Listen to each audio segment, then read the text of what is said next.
In this tutorial, River will show you how to add music to an Instagram feed post.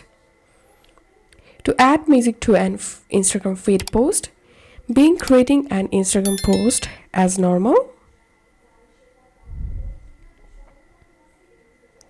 And here you will find this add music option. So tap on that.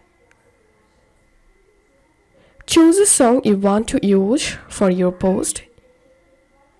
You can search for a particular song using the search box at the top. Now tap on the song.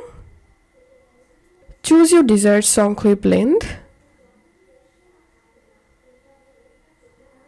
and select the part of the song you want to use. Tap on done. Share your Instagram post as normal, and this is how we can do it. If you find this video helpful, please make sure to subscribe Tutorial River. See you in the next video.